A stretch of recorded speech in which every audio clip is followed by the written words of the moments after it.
You know I love you, dear. You never talk to me.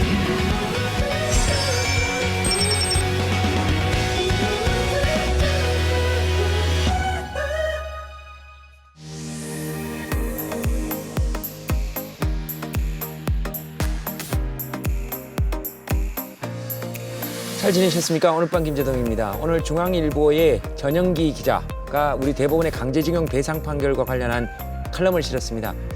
일본의 한반도 지배가 불법이라는 것은 민족적 감성을 앞세운 주관주의적 오류일 수 있다. 우리 헌법은 우리에게는 주관적이지만 상대국에게는 상대적일 수 있다라고 이야기했습니다. 한국은 국제법상 일본의 승정국이 아니기 때문에 처음부터 배상권을 행사할 수 없다. 유권자들은 잘 지켜봐야 된다라며 유권자들에게 혼수를 떴습니다. 전영기 칼럼니스트가 그렇게 얘기를 했고요. 이 칼럼을 보시고 판단은 여러분들이 해주시고요. 오늘은 제가 읽은 칼럼 하나 소개해드리겠습니다. 일본의 경제 보복으로 시작된 불매운동을 남아있는 친일 잔재들이 스스로 모습을 드러내도록 하는 기회로 삼자. 그래서 이번에는 광복 후 마무리하지 못했던 반민족흥위 특별조사위원회 활동에 마침표를 찍자. 어쩌면 정말 제대로 된 친일 청산이 일본의 경제 보복 덕에 이루어질지도 모르지 않는가. 대구 영남일보의 노인호 사회부 기자의 칼럼이었습니다. 오늘도 마이크의 유튜브, 페이스북에 의견 남겨주시고요. 2019년 7월 15일 생방송 오늘 밤 김재동 지금 시간 11시 2분 37초 지나고 있습니다.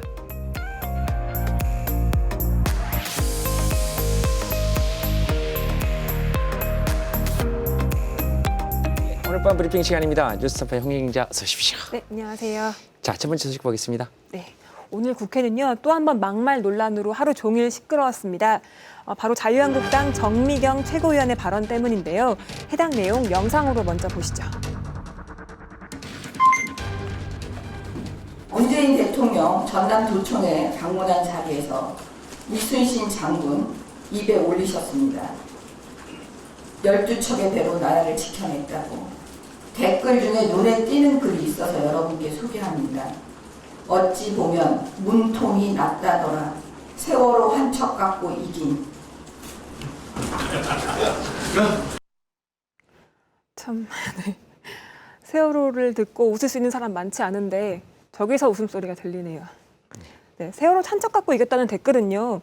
문재인 대통령이 세월호 참사를 정치적으로 이용해서 대선에서 승리했다라는 취지로 한 말인 것 같은데요. 세월호 참사는 아직까지도 모든 국민들이 아픔을 느끼는 사건이잖아요.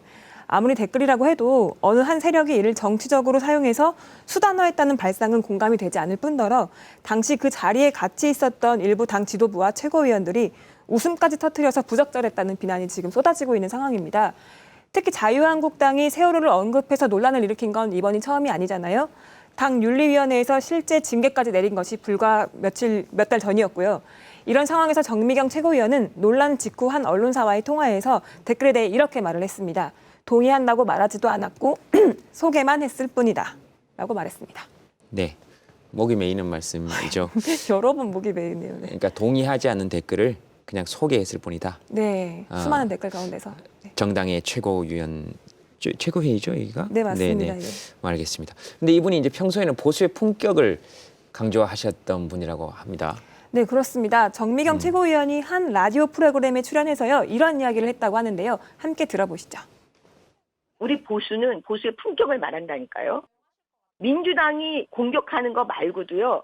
보수 스스로 품격에 대한 얘기를 많이 하기 때문에 양말하는 거를 우리 보수들이 별로 좋아하지 않아요. 양말 부분에 대해서 우리 스스로 자정하는 노력은 반드시 해야 됩니다. 네, 자정하는 노력을 하시고 계시는군요. 홍희정 기자도 댓글 다 혹시 좀 읽어봤습니까?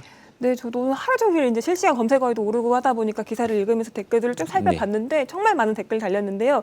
그중에 눈에 띄는 글이 있어서 저도 하나 소개를 해드리려고 합니다. 읽어드릴게요. 대한민국 제1야당은 무슨 일만 벌어지면 세월호를 꺼내네요. 수많은 인명이 희생된 세월호 참사가 고작 정치 논쟁거리처럼 보이시나요? 라는 댓글입니다. 예.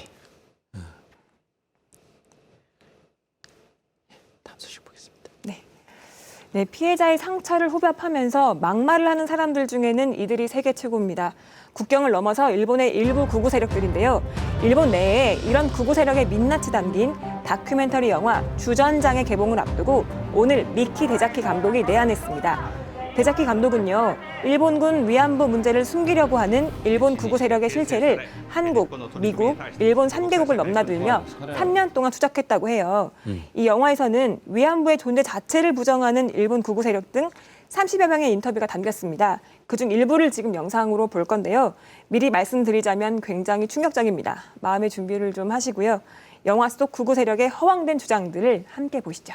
또 마음의 준비를 해야 됩니까? 日本人は、ほとんどこんな問題嘘だろうとあんまり信じてる人はもういないと思うんですよね。慰安婦のおばあさんの証言しかないわけです。今となっては何の証拠もないわけですから。でもその証言も二転三転してるわけですよね。 They were not sex slaves, they were prostitutes. Suddenly these women were recruited to give these stories to show that indeed they were just prostitutes and they were well compensated for what they did. 그 일본에서도 저렇게 생각하는 사람들이 많아요? 저 사람들만 저렇게 생각하는 건가요? 많다고는 볼 수 없는데요. 이들은 굉장히 일본 내에 뿌리 깊게 자리하고 있다고 볼 수 있습니다. 아베 내각의 장관 중 85%가 구구 세력의 뿌리이자 중심이라고 할 수 있는 일본 회의 소속이고요. 아베 총리는 이 단체의 최고 고문이거든요. 그래서 이런 막말을 하는 구구 인사들이, 그러니까 이런 막말하는 사람이 많지는 않지만 일본의 정치판을 휘어잡고 있다는 뜻이겠죠. 그리고 이들 정치 세력의 배경에는요, 일본 제국은 절대로 틀릴 수 없고 항상 올바르다는 야스쿠니 역사관이 있습니다. 일본은 현재까지도 야스쿠니 신사에 사형 선고를 받은 A급 전범들을 신으로 추앙하며 안치하고 있는데요. 그래서 이들은 일말의 인권 감각, 역사적 사실은 외면한 채 일본군 위안부 문제에 있어서도 본인들은 한 점 부끄러움이 없다며 잘못을 부인하고 있는 겁니다. 예. 일본 내에서도 이 영화 개봉됐을 때 반응이 있었을 거 아니에요? 네, 영화는 지난 4월에 일본에서 개봉을 했는데요. 반응이 매우 폭발적이었다고 합니다. 특히 일본 내 극우의 반발은 당연히 거셌고요. 데자키 감독은 극우 단체로부터 고소 협박을 받고 상영 중지 압력을 받기도 했고요. 심지어는 아베 총리까지 이 영화를 보지 말라고 했다고 합니다. 그런데 이게 오히려 아주 영화에 큰 홍보가 됐다면서 데자키 감독은요, 땡큐 아베라는 농담 섞인 인사를 건넸습니다. 네, 알겠습니다. 요즘 뭐 일본과의 관계가 워낙에 이렇게 많이들 이야기가 돼서요. 근데 또 뭐 한일 간의 젊은이들은 여전히 교류를 이어나가고 있을 거고, 또 시민들은 시민들대로 여러 가지 이야기들을 하고 정치권에서 또 여러 가지 이야기들을 하는데 요즘은 자꾸 시민들을 가르치려고 하네요. 그죠? 한국이나 일본이나 이렇게 시민과 정치권의 생각이 다른 것인지 예, 잘 모르겠습니다. 알겠습니다. 잘 한번 지켜봐야죠. 뭐. 예, 홍인정 기자 고맙습니다. 네, 감사합니다. 감사합니다. 네.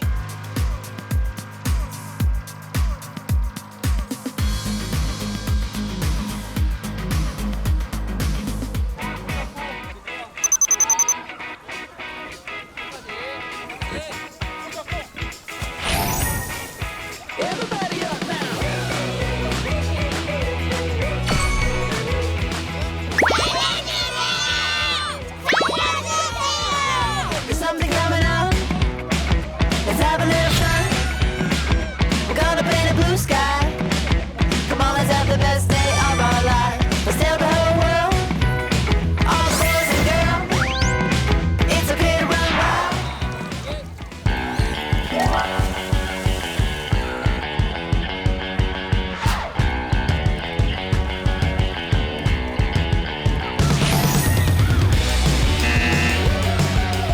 편안하게 누워주시면 자연스럽게 뛸 수밖에 없거든요.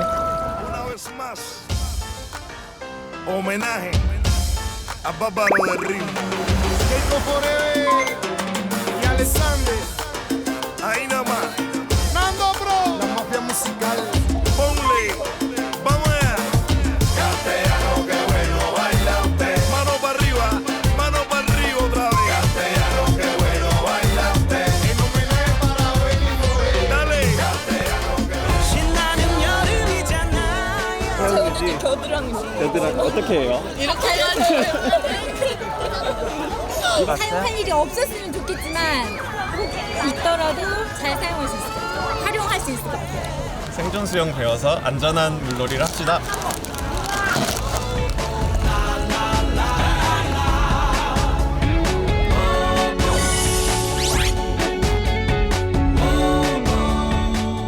열받는 일이 많으시니까 여름 휴가철 또 휴가 가셔야죠. 바다나 계곡 가시는 분들 많으실 텐데 생존 수영법 배우는 시간 저희들이 준비했습니다. 알아두시고 가셔야 될 것 같아서 오늘 그 딱 원포인트 레슨 해주실 해양 경찰입니다. 이영주 경사 연결하겠습니다. 이영주 경사님 나와 계십니까? 예. 네, 안녕하세요. 인천해경 한강파출소의 경사 이영주입니다. 만나서 반갑습니다. 알겠습니다. 지금 방금 화면은 연출한 티가 물씬 납니다. 아, 네. 멋있게 수영하고 있죠.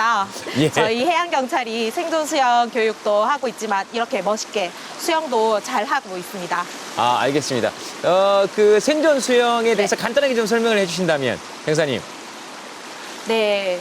생존 수영이란 강이나 바다에서 위급한 상황에 빠졌을 때 구조대가 올 때까지 당황하지 않고 또 침착하게 버티는 방법입니다. 네. 익수 사고의 경우에는 특별히 또 그 체온 유지나 또 익사에 대비를 해야 될 텐데요. 이때 생존 수영이 생명을 유지하는 데 도움을 드릴 겁니다. 예.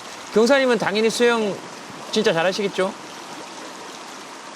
아, 네. 저도 물을 굉장히 좋아하는데요. 예. 아까 전에 보신 우리 특공대와 해양경찰 직원들만큼 저도 잘하려고 열심히 노력하고 있습니다.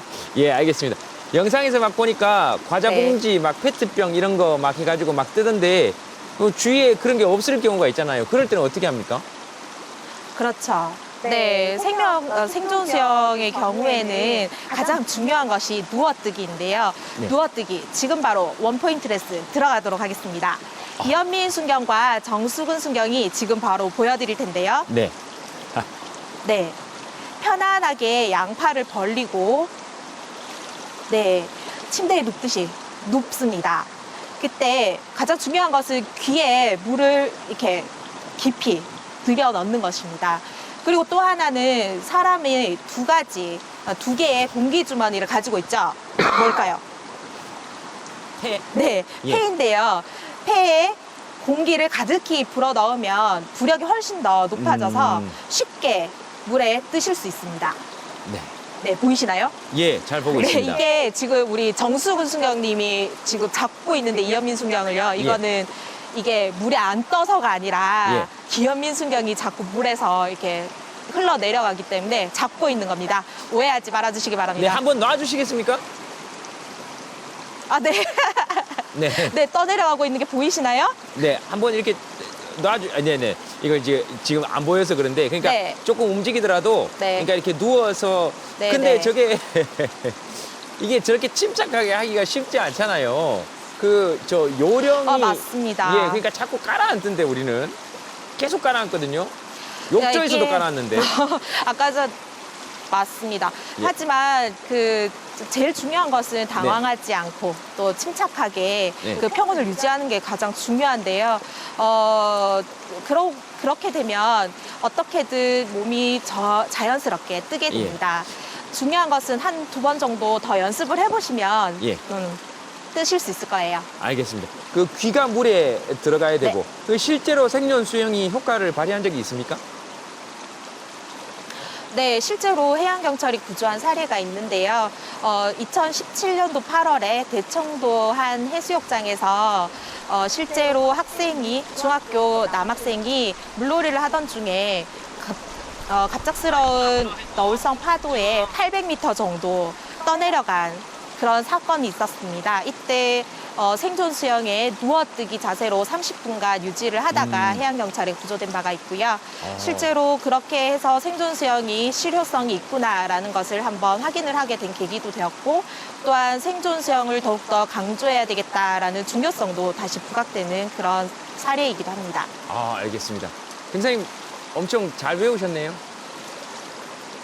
네, 열심히 외웠습니다. 알겠습니다. 이게 또 다 저희들을 위해서 해주신 네. 거니까. 그럼 만약에 저도 이거 지금 네, 보니까. 티가 나시나요? 네. 그러면 당연히 나죠. 지금 어디 노래자랑 나오시듯이 손 모으시고 긴장하셔가지고. 네. 아, 네, 많이 긴장이 되네요. 괜찮습니다. 만약에 저도 이렇게 가서 지금 한번 배우고 싶다는 생각이 드는데, 가서 배우려면 어디서 배워야 됩니까? 네, 중요하죠. 예. 네, 서울의 경우에는 서울 한강 여의도 야외 수영장에서 저희가 매일 오전, 오후 두 차례 진행을 하고 있고요. 사전 예약이나 현장에서도 바로 직접 교육을 참여하실 수 있습니다. 사전 예약하시는 경우에는 50%의 한강사업본부에서 할인 혜택을 드리고 있거든요. 그래서 빨리 김재동 씨 전화 주시기 바랍니다. 알겠습니다. 여기 밑에 나가는 대로 제가 전화드리고 진짜 네. 찾아갑니다. 네, 빨리 오세요. 예, 알겠습니다. 고맙습니다. 네, 감사합니다. 예, 고맙습니다. 경사님 고맙습니다. 네, 감사합니다. 두승경님께도 한번 전해주십시오. 늦은 밤에 떠 계시느라고 고생하셨는데. 예, 알겠습니다.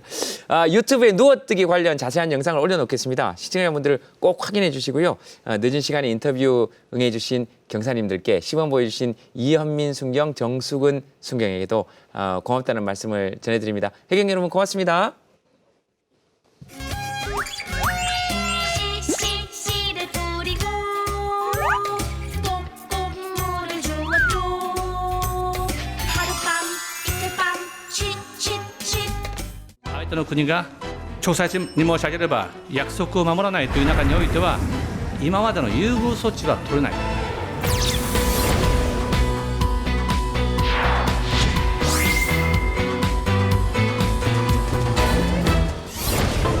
피해가 실제적으로 발생할 경우 우리 정부로서도 필요한 대응을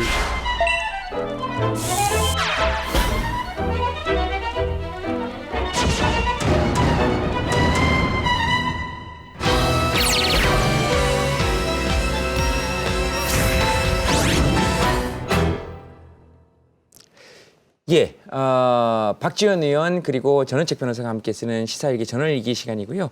오늘도 두 분 자리하셨습니다. 어서 오십시오. 네. 안녕하세요. 예, 잘 지내셨죠? 네. 오늘 비가 오니까 조심하세요. 네. 조심하세요. 비가 오면 헐크로 바뀌는 사람이. 네. 비가 오면 생각나는.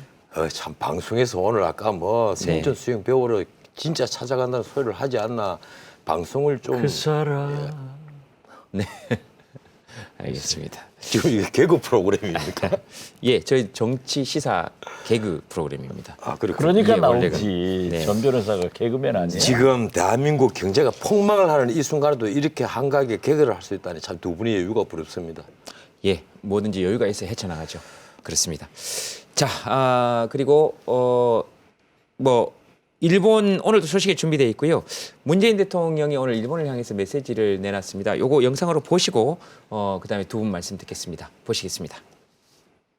총력을 다하고 있는 우리 정부에 대한 우리 기업들은 일본의 소재, 부품, 장비에 대한 의존에서 벗어나 수입처를 다변화하거나 국산화의 길을 걸어갈 것입니다. 결국에는 일본 경제에 더 큰 피해가 갈 것임을 경고해 둡니다. 우리는 어떤 경우에도 이 상황을 극복할 것입니다. 세 번째 대일 메시지였고요. 대통령의 말 두 분은 어떻게 보셨는지 먼저 전원책 변호사가 하시겠습니까? 예. 대통령이 지금 말씀하시는 게 이 소재 다변화, 국산화 그 하루 이틀 되는 게 아니고 쉬운 것 같으면 왜 안 했겠어요. 그리고 우리가 환경규제, 화관법 이런 것 때문에 가령 에칭가스 같은 경우에는 국산화할 길이 있었는데도 지금까지 하지 못하고 있었단 말이에요. 그런데 이제 와서 지금 다변화 국산화를 얘기를 하고 있습니다. 한일 간에는 이 참 분업 체계가 굉장히 많이 얽혀가 있습니다. 분업 체계가. 그런데 일본이 지금 치사하게도 이 분업 체계 특히 소재 산업 갖고 한 트럭 갖고 공격을 해오고 더 나아가서 이번 8월 달에는 이게 그 군사적 목적으로 쓰일 가능성이 있는 1,100개 품목 화이트리스트 이 배제해버리겠다. 이미 통보를 했잖아요. 이번에 실무협상에서 통보했다는 거거든요. 우리는 그 자꾸 협의하러 갔다 협의다 이러지만 일본에서 협의 아니었다. 우리 통보 절차로 만난 것이다. 이 얘기예요. 그런데 우리 대통령이 이 문제 해결에 있어서 양국 앞에 신조를 말할 것도 없지만 우리 대통령도 솔직히 말해서 제가 보기에는 감정이 개입이 되어서 자꾸 에스컬레이트 돼 간단 말이에요.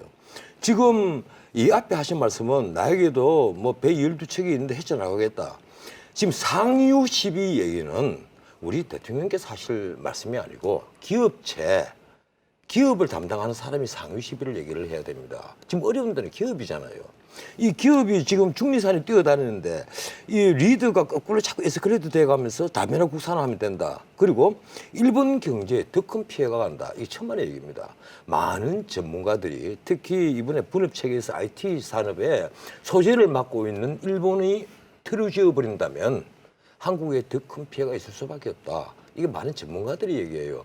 나는 지금은 이 문제는 기업이 해결해야 되는 게 아니고 정치가 해결해야 되잖아요. 그러면 대통령께서 좀 하고 싶은 말씀도 참고, 그리고 좀 누그러뜨리고, 그리고 뭐 특사를 파견하든지 다른 원로분들을 파견하든지 해서 결국은 양국 정상에 만나야만 됩니다. 그 만날 수 있는 길을 찾아야지. 지금 본인이 자꾸 문제 에스컬레이트 돼버리면 참모들이 할 말이 없어지는 거죠. 네. 단독 출연이었습니다. 네. 2분 제 말씀에 틀린 게 있습니까? 2분 20초 드리겠습니다. 맞는 게 많죠. 그렇지만 그러면 길게 하니까. 그럼 이하 동문 이러시면 됩니다. 문재인 대통령께서 지금 앞으로 미래는 이렇게 해야겠다라고 하는 생각은 타당하죠. 그렇지만은 지금까지 우리 정부가 이것을 대비하지 못하고 이제 터지니까 이런 말씀을 하는 것은 다소 우리 국민들이 이해하기가 어려울 겁니다.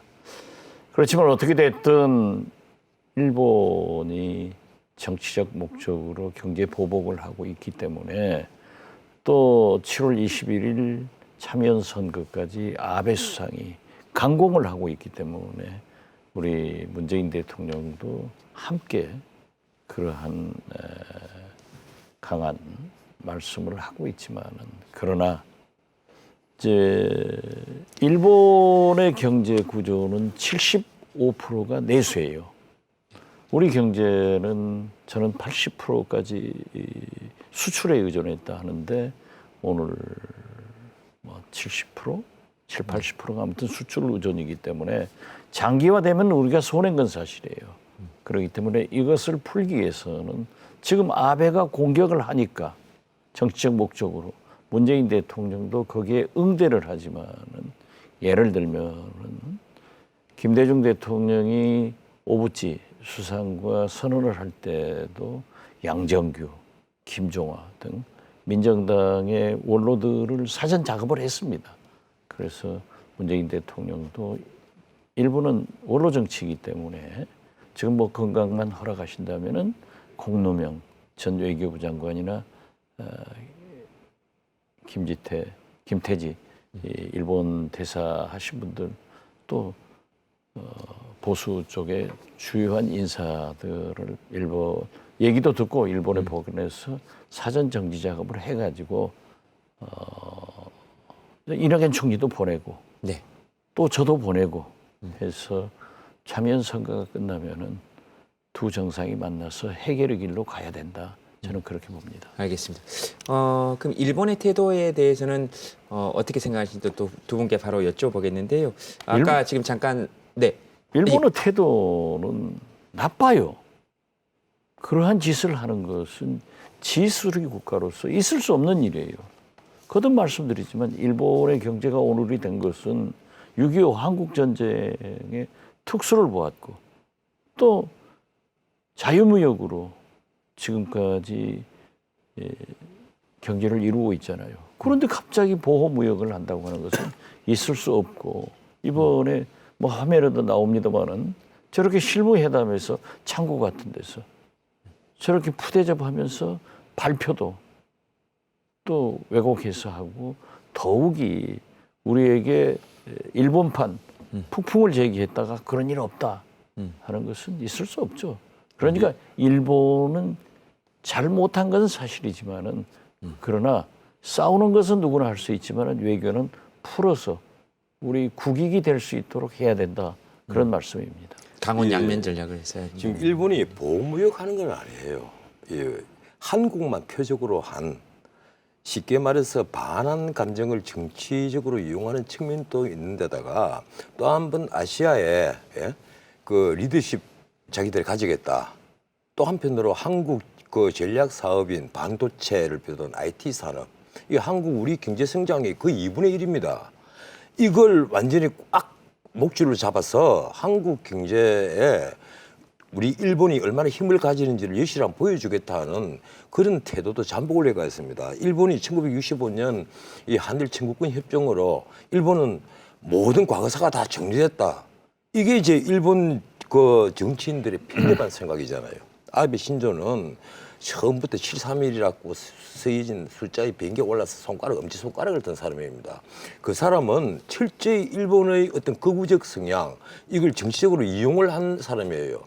2006년에 처음 집권했을 때는 친한파라고 불렸던 사람인데 지금 이번에 두 번째 집권했을 때 2012년 두 번째 집권했을 때는 완전히 혐한파처럼 행동을 했단 말이에요.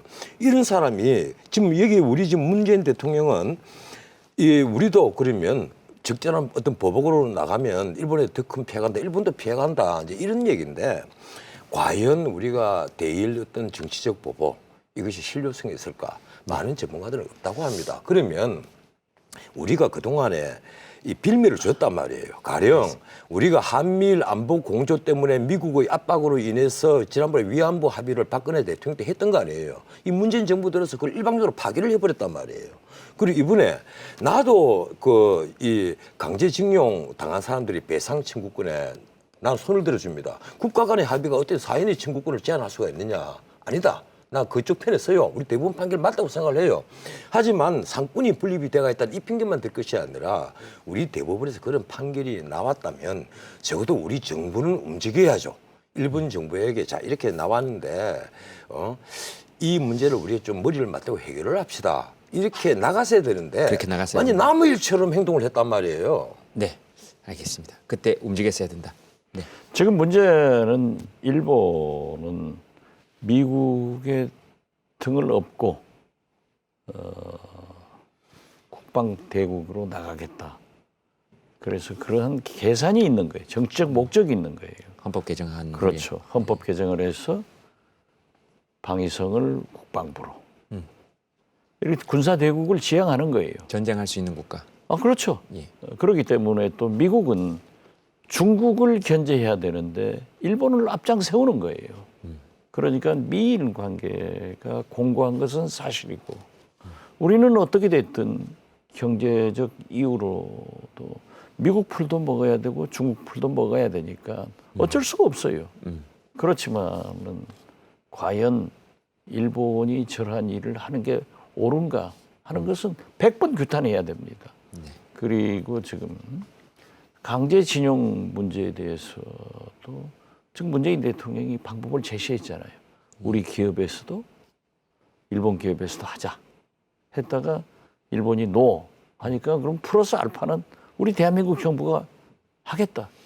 여기까지 나갔는데도 아무런 대응 없이 저렇게 보복으로 나가는 것은 결국 참의원 선거를 앞두고 아베 수상이 정치적으로 지나치게 활용하고 있고 지금 그 결과 일본의 모든 이슈가 우리 한국으로 향해 가지고 아베 수상은 참여 선거에서 아주 대승을 거두게 돼 있어요. 네. 그래서 저는 물론 일본이 나쁘지만은 우리가 참여 선거가 끝나면은 다시 원로들이나 모두가 나서서 대화를 하고 최종적으로는 한일 정상이 나서서 잘 해결해야 된다. 이런 생각 같습니다. 제가 한 말씀만 딱 덧붙일게요. 나는 대통령 주변에 참 지도기도 참모들이 없다. 도대체 대통령에게 상유 시비 나한테 배 12씩 있다는 이게 연설문 써준 사람은 누구이며 또 그리고 오늘 대통령이 말씀하신 거 일본에게 더 큰 피해가 있다고 에스컬레이터 시킨 사람 누구냐. 지금은 이 일본과 물밑 교섭을 해야만 하고, 누가 감정적으로 보복하면 속 시원하지 않은 사람 누가 있어요? 지금 일본에 대해서. 내 역시 반일 감정은 충만합니다. 가슴에. 하지만 현실은 그렇지 않잖아요. 예. 자, 지금 바로 그 말씀을 하셨기 때문에 바로 연결해서 변호사님이 아주 자연스럽게 다음 주제로 넘겨주셨네요. 어떻게 하면 해결해야 될 것인가. 특사가 필요한 때라는 이야기가 많은데요. 그거 영상 한번 보시겠습니다. 역시 변호사님이 참 대단하십니다. 예. 편파지니 자기 칭찬하면 편파지는 거 아니야? 아니죠. 자, 지금 황교안 총리, 유승민 황교안 전 총리, 황교안 대표죠. 그리고 유승민 의원, 그리고 박지원 의원까지 지금 이야기를 했습니다. 대통령이 직접 나서서 대일 특사를 파견해야 되고 대통령이 북중대한 절반이라도 해야 된다. 뭐 이렇게 유승민 의원은 얘기를 했고요. 자, 박지원 의원은 이낙연 총리가 일본에 가고 제가 그 대정부 질의할 때 생방송을 지켜봤습니다. 예. 예. 아주 이렇게 얘기하시는데 나도 데리고 가요. 예, 하셨는데 예 그렇게 지금 여러 가지로 일본과 대화를 해야 된다는 데는 뭐 이야기를 하셨는데 어떻게 생각하십니까? 오늘 아니 제게 뭐 제가 답변하면 안 됩니까? 그거 먼저 하세요. 먼저 하셔도 됩니다. 예, 오늘 일본 마이니치 신문이나 산케이 신문의 칼럼 사설들 한번 보세요. 우리가 김정은 그 차관이 뭐 제1차장이니까 차관이라고 부르겠습니다. 이분이 미국에 갔잖아요. 미국 조야에 가서 20여 곳을 매달리면서 한국 입장을 설명을 하고 얘기를 했단 말이에요. 마이니치는 코웃음을 치는 칼럼을 실었고, 그리고 산케이 신문의 사설은 입에 옮기기도 어려울 정도로 조롱조의 사설이 실렸습니다. 미국은 사진에 뭐 지금 다 널리 알려진 사실이지만 사진에 미국 조야에 충분히 사진 브리핑을 했다는 거 아니에요. 우리만 모르고 있었던 거냐? 나는 그게 아니에요. 우리도 충분히 알 수 있었어요. 일본이 동향을, 일본이 우리 그 강제징용에 대한 배상 판결이 나오고 나서 일본이 어떻게 물밑으로 움직인다는 거 아마 알고 있었던 사람은 많이 있을 거예요. 그런데 왜 이런 현상이 생기느냐? 대통령 참모가 없었던 겁니다. 대통령이 전부 다 아마추어 같은 참모들만 포진해서 대통령에게 듣기 좋은 말씀만 드리는 거고, 정말 대통령이 취해야 될 말씀, 해야 될 말씀, 취해야 될 행동에 대해서 말씀을 드리고 브리핑을 해드리고 현실을 정확히 설명해 드리는 참모는 없었다는 말이에요. 없었다. 알겠습니다. 제가 볼 때는 문재인 대통령이 야당 복은 있어요. 그런데 참모 측근 복은 없다. 여기에서 지금 해결하는 방법은 참모들이 악역을 담당해 줘야 됩니다. 그리고 대통령은 최종적인 결정을 해서 해결의 길로 가야 되는데, 대통령께서 강경 대응도 하고 온건 대응도 하는 것이 문제가 있기 때문에 저는 그러한 문제에 대해서는 전 변호사께서 얘기한 것을 수긍합니다. 그러나 어떻게 됐든 지금은 아베 수상이 매일 공격을 하고, 또 일본은 사실상 8개월 전에부터 준비를 해서 미국과 다 얘기를 했기 때문에, 그래도 김현정 국가모실 제2차장이 가서 미국의 조야를 만나서 상당한 효과를 가져왔다는 거 아니에요? 그러니까 미국도 이 문제에 대해서 자기들도 손해예요. 그리고 미국으로서는 제일 중요한 게 한미일 이 안보 공조가 깨지면은 중국에 굉장히 문제가 있기 때문에, 북중러 이 블락에 문제가 있기 때문에 결국 나설 겁니다. 그렇지만은 지금 거듭 말씀드리지만은 정치적으로 참여 선거 승리를 위해서 저렇게 강공을 하고 있기 때문에 저는 미국도 좋지만은 우리가 거듭 물밑 대화를 하고 특사를 보내서 해결해야 된다. 특히 이낙연 총리는 제가 알고 있기로는 한 32년간 일본 문제에 전문을 했습니다. 특파원도 했고 사선 국회의원을 하면서도 한일 의원연맹 등 일본을 아주 잘 알고 있어요. 이런 분도 가셔서 설명을 하고, 제가 저도 데리고 가십시오 하는 것은 저하고 일본 자민당의 니카이 간사장, 정치적으로 제2인자죠. 그분은 또 지일파예요. 지한파예요. 그렇기 때문에 가서 대화를 하면은 좋은 방향으로 갈 수 있다. 그렇지만은 좀 청와대고 내각이고 민주당이고 국회에서는 좀 악역도 공격을 해줘야 된다. 대통령이 너무 지나치게 하는 것은 안 좋다. 그런 생각 같습니다. 오히려 참모나 총리가 강경 대응을 이야기하고, 그렇죠. 대통령은 외교를 이야기하고 뭐 이렇게 하시는 게 좋다. 그렇죠. 알겠습니다. 역할 분담이 돼야 되는 거예요. 네. 자, 전원책 변호사께는 이렇게 질문을 드려보겠습니다. 만약에 전원책 변호사가 지금 외교 책임자다, 또 대통령이다, 뭐 대통령이다, 외교 그렇죠? 책임자는 대통령이다 하면 어떻게 해야 될까요? 이 문제를. 나는 참 황당해요. 아프리카로 갈 여유가 어디 있습니까 지금. 그런데 대통령이 나는 좀 넓은 시야를 가졌으면 좋겠어요. 예컨대 본인의 자존심, 더 나아가서 지금 국가의 자존심이 문제입니다. 우선의 우선의 자존심 상하는 것도 사실은 참 어려운 일이지만 더 큰 것은 우리의 미래잖아요. 우리가 소재 산업에 당장 대통령 말씀처럼 오늘 당장 다변화를 시키고 그리고 국산화를 시킬 수가 있으면 아니 내라도 큰 소리 치겠어요 그냥. 일본 너 앞에 가만 안 둔다. 네가 독도를 뭐 너희 땅이라 그랬다고 그럼 나도 큰 소리 치겠어요. 하지만 그게 아니잖아요. 그러니까 그러면 어떻게 해야 됩니까? 그래서 지금은 우리 아까 우리 박 의원님 말씀하신 대로 한일 간에 가용할 수 있는 모든 수단을 다 동원해야 됩니다. 일단 통로를 다 열어야죠. 통로를 열어서 일본의 조야에 전부 다 협조를 구하고 그리고는 결국은 이거는 정상 간에 풀어야 될 일이에요. 결국은 우리 문재인 대통령과 아베 신조가 만나가지고 문 끌어닫고 두 분이 뭐 3시간을 얘기하든 4시간을 얘기하든 두 분이 해결해야 될 문제란 말이에요.